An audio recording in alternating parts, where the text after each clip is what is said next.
It's Wednesday, May 22nd, 2013, and this is the Energy Education Podcast. I'm Kevin Hurley. Today, we're talking about a nuclear leak of a different kind.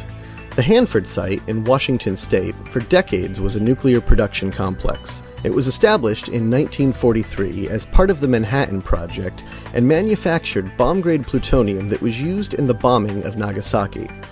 The Hanford site eventually grew to include 9 nuclear reactors and 5 chemical plutonium processing sites. Today, much of the nation's high-level nuclear waste from this refining process is still stored on site. Joining us to discuss the condition of these units is Bob Alvarez. Mr. Alvarez is a former senior policy advisor to the Secretary and Deputy Assistant Secretary for National Security and the Environment. Today, he's a senior scholar at the Institute for Policy Studies, where he focuses on nuclear disarmament, environmental, and energy policies. Bob, welcome to the show. Thank you for having me on. And Arnie, welcome to the show. Hey, Kevin. I'm glad to be here with an old friend. I was just going to say, old friends with Arnie Gundersen and Bob Alvarez. Tell me about that. Yeah, I met Bob in 1993 when my whistleblower complaints made it to a congressional hearing. And the chair of the hearing was Senator John Glenn, and it was the Government Oversight Committee. And Bob was on the staff for that committee, and I can remember the very first time meeting him in the halls of Congress. So we go back 20 years. Bob, what are your memories of meeting Arnie for the first time? Well, I was involved, among the things I was responsible for was oversight investigations of the Nuclear Regulatory Commission and the federal nuclear program, and it was in the course of sort of looking into the problems that Ernie had raised on the commercial side that I got involved and got to know Arnie. So the Hanford site is not a nuclear power plant, but they did used to run 9 reactors for the purpose of producing plutonium for atomic bombs. But this is all old news, so what's new? They have announced that there have been several tanks now that have been leaking after a period of years where they weren't.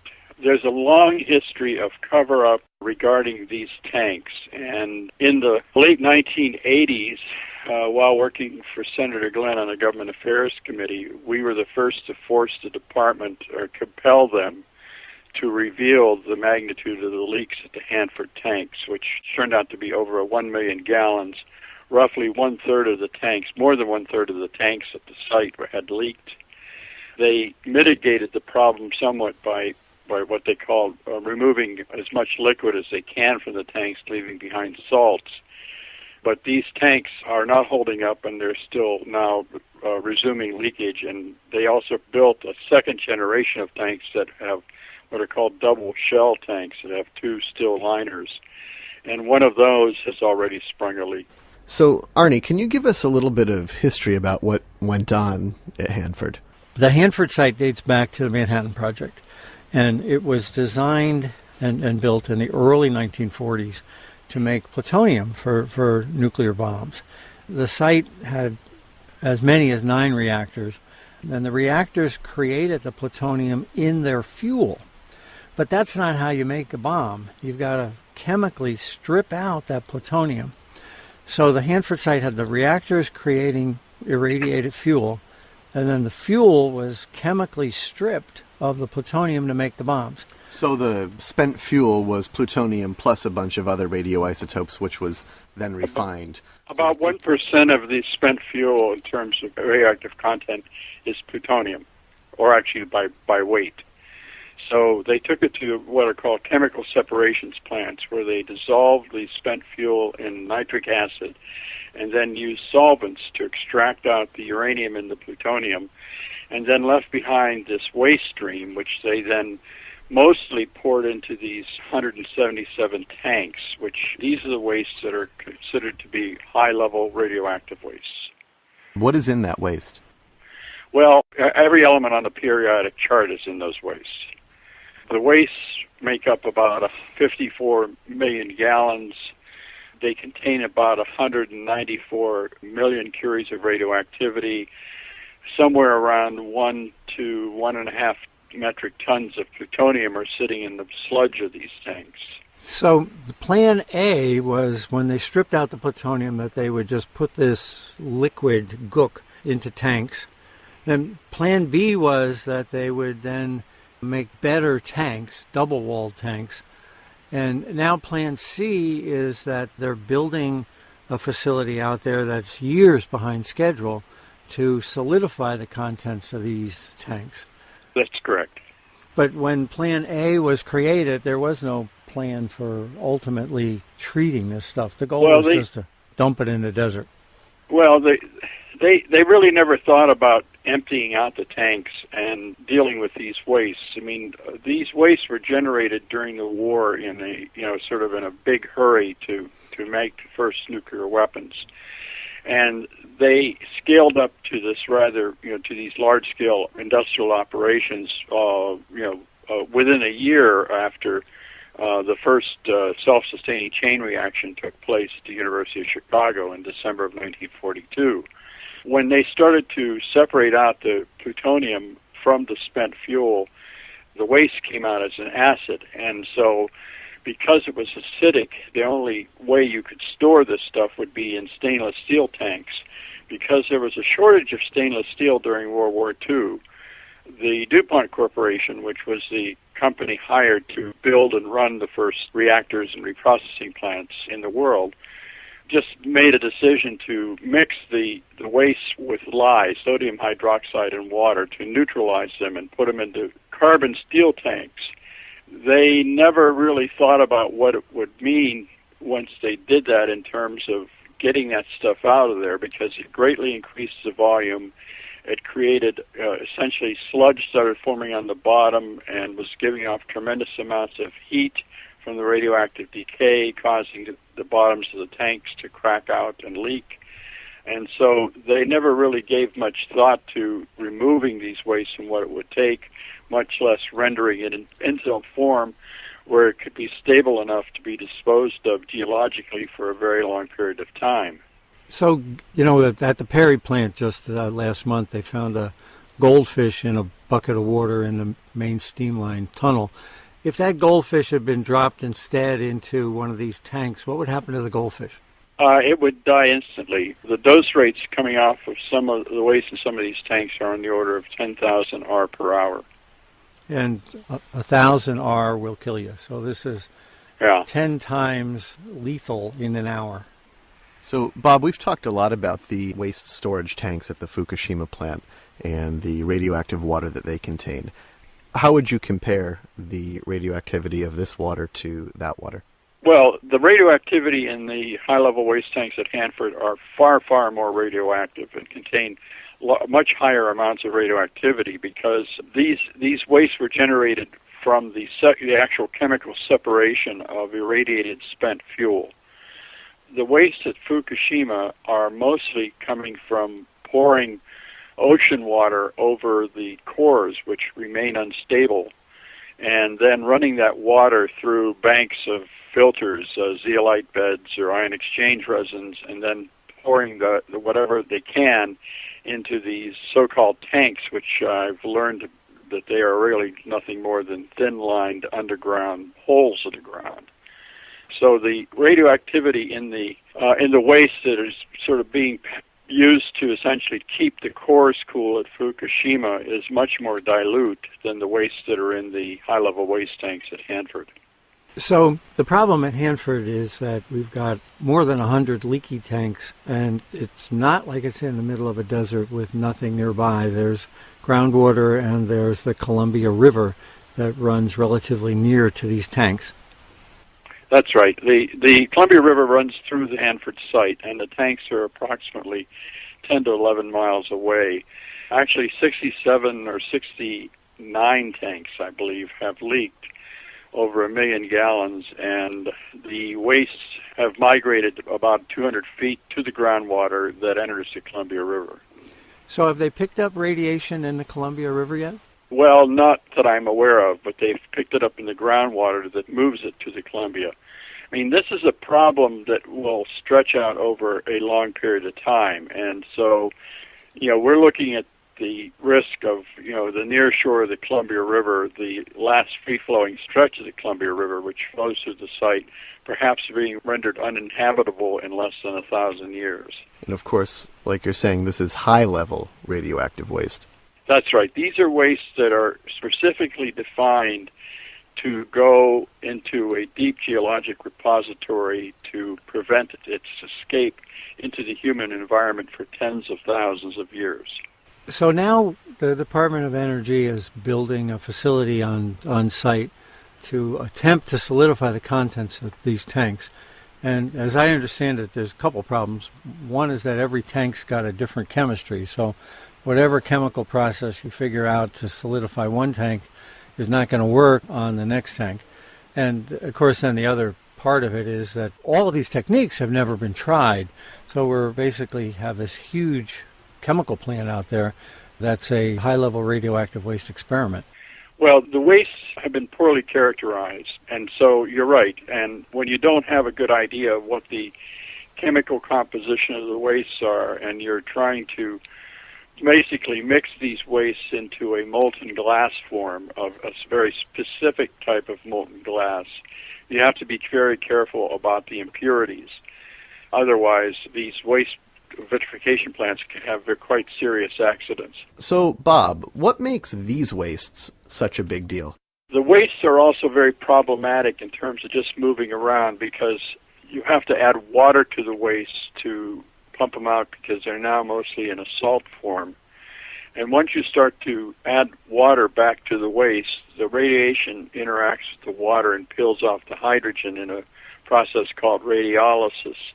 And you start to generate more hydrogen and explosive gases. And also the waste contain gases that are sort of what they call oxidizers, like nitrous oxide, which reduces the ignition temperature and makes them more prone for explosions and fires.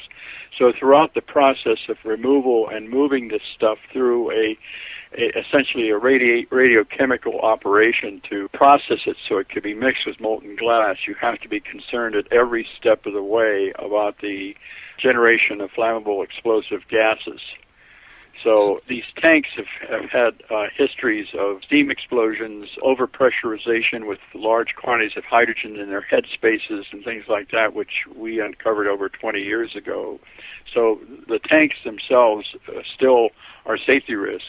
Having said that, a vitrification plant is not a reactor. It does not have the thick concrete and steel shield that surrounds the reactor vessel as an extra barrier to prevent the escape of radioactivity during an accident.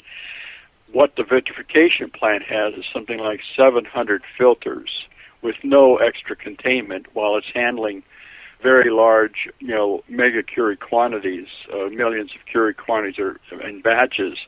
So if you don't remove certain impurities from the waste, such as chromium, aluminum sulfates, if this stuff gets into the melter, it can cause what are called phase separations, and if water gets in there, then you have a steam explosion, and you can have a catastrophic release of radioactivity that the Nuclear Regulatory Commission itself considers to be just as bad as a severe nuclear reactor accident.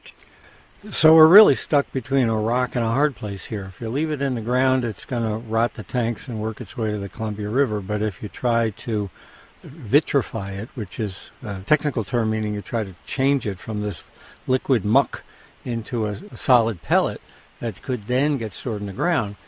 If you try to do that, you run the risk of an explosion comparable to a meltdown in a nuclear reactor. Well, and the problem here is one of trying to simultaneously design and build a first-of-a-kind operation that's never been proven to work before with material you don't really understand all that well. There's also a rigidity to decisions about how to proceed here. For example, the type of glass that the United States has decided on for these wastes, it's called borosilicate glass, requires a great deal of pretreatment. As I said, you have to take out these impurities or else you have real big problems down the road. So is anyone else doing this any differently? I mean, is there anything else we might be able to try? Russia, on the other hand, has been vitrifying or has vitrified a very, very large amount of similar waste using a glass form where you don't have to do a lot of this pretreatment. It's a sort of sodium phosphate or iron phosphate glass, which is very tolerant of impurities. But because it wasn't invented here, and more specifically, they didn't think about it at the Hanford site, there's a fierce resistance to looking at alternative technologies. So, Bob, if this project were put in your hands, what would you say we should do? Well, first of all, we need to recognize that this is the largest, most expensive, and perhaps most riskiest environmental nuclear project that the United States has undertaken. This project, if you look at its current official estimated life cycle expenses, is somewhere in the ballpark of $110 billion. Roughly 20% of that total cost is the capital expense of building the facility. The rest has to do with operation. This facility is going to have to operate rather smoothly for many decades to get these wastes removed and stabilized. It is now being treated almost like a relatively obscure sideshow, whereas it should be treated as a project of national importance with a great deal of attention. One of the problems here is that there isn't a third-party safety overseer to this project. When this project was launched on its second or third iteration in 1996, when I served in the Department of Energy, we had the Nuclear Regulatory Commission come in with the goal of them having to license this facility. And they brought in 75 people and brought in a much different culture. I know that there's a lot of concerns and issues about the Nuclear Regulatory Commission and its relationship with the reactor operators. In this case, as they say, the NRC did not have a dog in this hunt.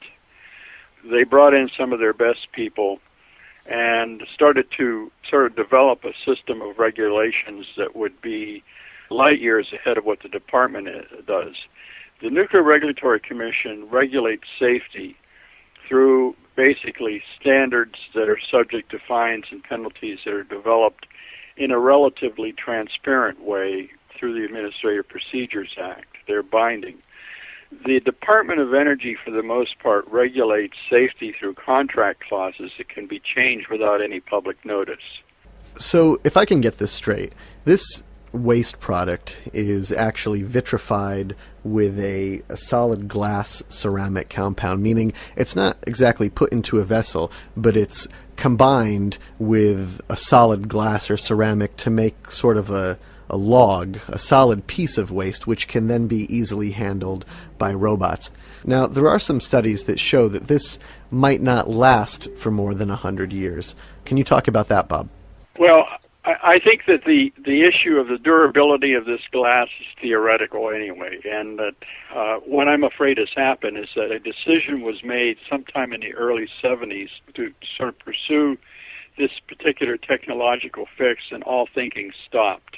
So a lot of the proof is still in the pudding here and has yet to come out. The other problem with what they're trying to do here is that they're trying to reduce the number of glass logs that would go to a repository, because this is a very large volume of waste that has to somehow be dealt with. So their plan is to fractionate the waste. In other words, the waste in the tanks are in two basic forms, a soluble form and an insoluble form.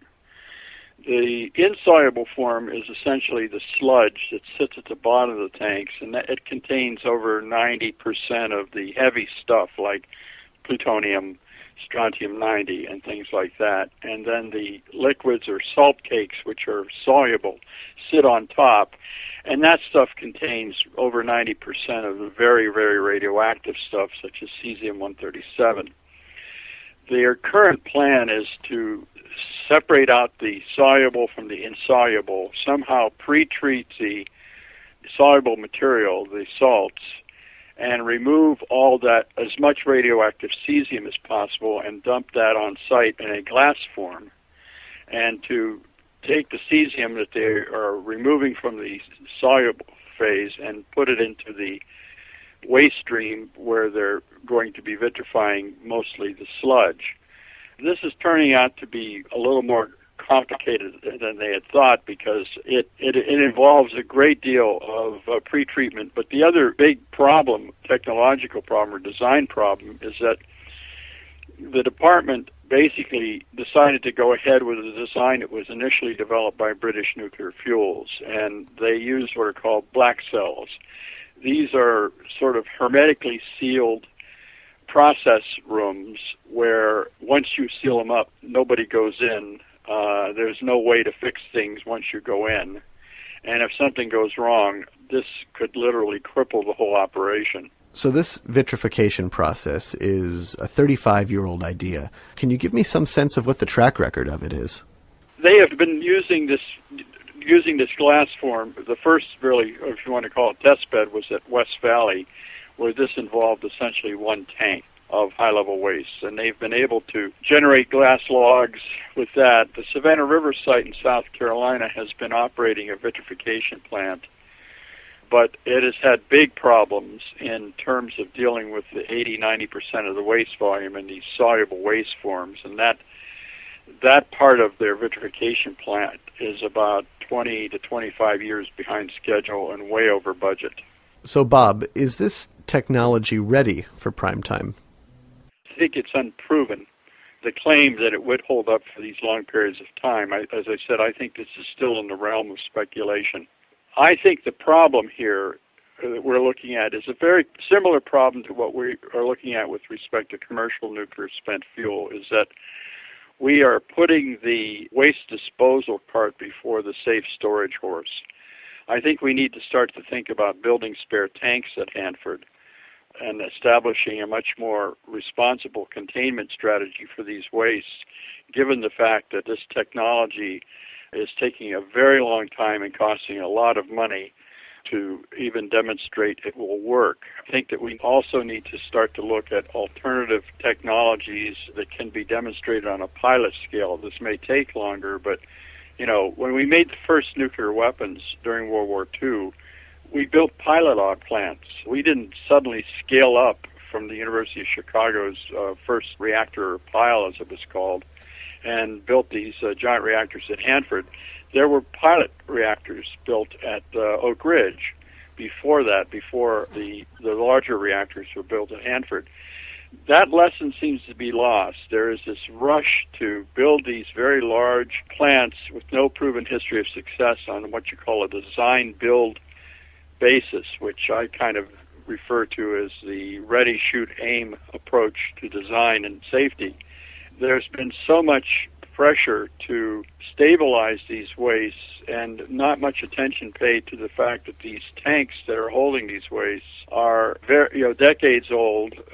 Most of them were constructed from the 40s through the 60s. Over a third of them have leaked, and their structural integrity really leaves much to be desired. And by the time we get around to removing the contents of these wastes and ultimately stabilizing them, these tanks could go into a stage of incipient collapse. And so there is sort of a real disconnect here between the matter of safe storage and disposal, because there is this rather false assumption, which I think people are deluding themselves into thinking this is the case, is that somehow disposal of these materials are just around the corner, when that's not in any way correct. The other thing is, I just wanted to mention, is that while we were talking about high-level radioactive waste, it's very important to understand that one of the main reasons why we are seeking to dispose of these kinds of waste in a deep repository is not only because of their very highly radioactive properties, which tend to last for several hundred years, but also the long-lived radiotoxic dangers of elements like plutonium. The Hanford site, during the course of producing all this plutonium, dumped as much as a metric ton of plutonium into the ground. And as best I can tell, the department has no intention of recovering this plutonium, which, at least according to some of their attenuation models, indicate that it could render the near shore of the Columbia River uninhabitable in less than 1,000 years. There are multiple challenges at Hanford, is what I'm saying. The high-level radioactive waste is perhaps the most difficult, risky challenge, but then there's the matter of trying to remove and recover very large amounts of radiotoxic plutonium that eventually will reach the Columbia River. It seems to me that Congress has not been paying enough attention to this over the years. And now we've got an aggressive senator, Senator Wyden, who's finally pushing Congress to take a look at this. Is there anything our listeners can do to persuade Congress that this is a pretty important problem? Well, I think that it has to be recognized that this is an issue of national importance. We're talking about protecting one of the largest freshwater streams of the United States, the Columbia River. When I used to work out for the DOE and I had to go out to Hanford quite a bit, I would always ask people, why are you here? And it took a while for them to understand the reason they're there is to protect that river.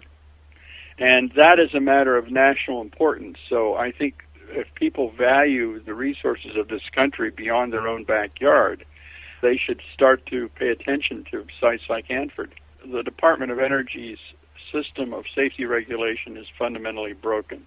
The department is now poised to dispose of approximately a ton of concentrated fissile material in the form of uranium-233 and 235 in a shallow landfill in Nevada because they don't want to spend the money to properly stabilize this stuff for geologic disposal. And I think the department is allowed to continue to move its goalposts like this.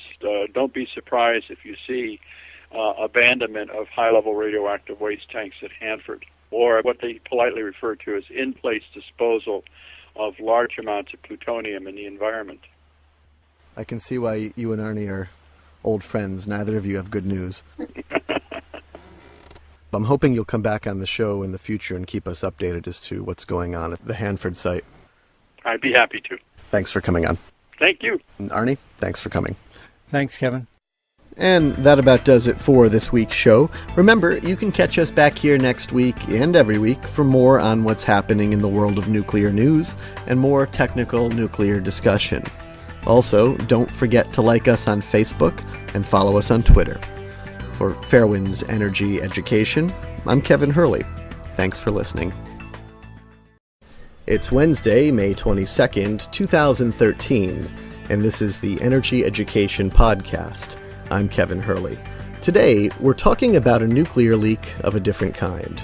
The Hanford site in Washington State for decades was a nuclear production complex. It was established in 1943 as part of the Manhattan Project and manufactured bomb-grade plutonium that was used in the bombing of Nagasaki. The Hanford site eventually grew to include 9 nuclear reactors and 5 chemical plutonium processing sites. Today, much of the nation's high-level nuclear waste from this refining process is still stored on site. Joining us to discuss the condition of these units is Bob Alvarez. Mr. Alvarez is a former senior policy advisor to the Secretary. And in the late 1980s, while working for Senator Glenn on the Government Affairs Committee, we were the first to force the department or compel them to reveal the magnitude of the leaks at the Hanford tanks, which turned out to be over 1 million gallons. Roughly one-third of the tanks, more than one-third of the tanks at the site had leaked. They mitigated the problem somewhat by what they called removing as much liquid as they can from the tanks, leaving behind salts. But these tanks are not holding up, and they're still now resuming leakage. And they also built a second generation of tanks that have what are called double shell tanks that have 2 steel liners. And one of those has already sprung a leak. So, Arnie, can you give us a little bit of history about what went on at Hanford? The Hanford site dates back to the Manhattan Project, and it was designed and built in the early 1940s to make plutonium for nuclear bombs. The site had as many as 9 reactors, and the reactors created the plutonium in their fuel. But that's not how you make a bomb. You've got to chemically strip out that plutonium. So the Hanford site had the reactors creating irradiated fuel, and then the fuel was chemically stripped of the plutonium to make the bombs. So the spent fuel was plutonium plus a bunch of other radioisotopes, which was then refined. About 1% of the spent fuel in terms of radioactive content is plutonium. And Deputy Assistant Secretary for National Security and the Environment. Today, he's a senior scholar at the Institute for Policy Studies, where he focuses on nuclear disarmament, environmental, and energy policies. Bob, welcome to the show. Thank you for having me on. And Arnie, welcome to the show. Hey, Kevin. I'm glad to be here with an old friend. I was just going to say, old friends with Arnie Gundersen and Bob Alvarez. Tell me about that. Yeah, I met Bob in 1993 when my whistleblower complaints made it to a congressional hearing. And the chair of the hearing was Senator John Glenn, and it was the Government Oversight Committee. And Bob was on the staff for that committee, and I can remember the very first time meeting him in the halls of Congress. So we go back 20 years. Bob, what are your memories of meeting Arnie for the first time?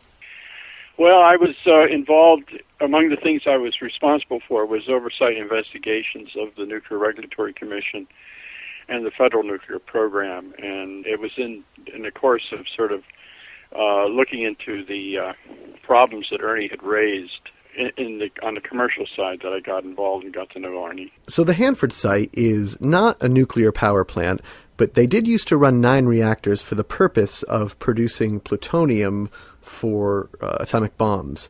But this is all old news, so what's new? They have announced that there have been several tanks now that have been leaking after a period of years where they weren't. There's a long history of cover-up regarding these tanks.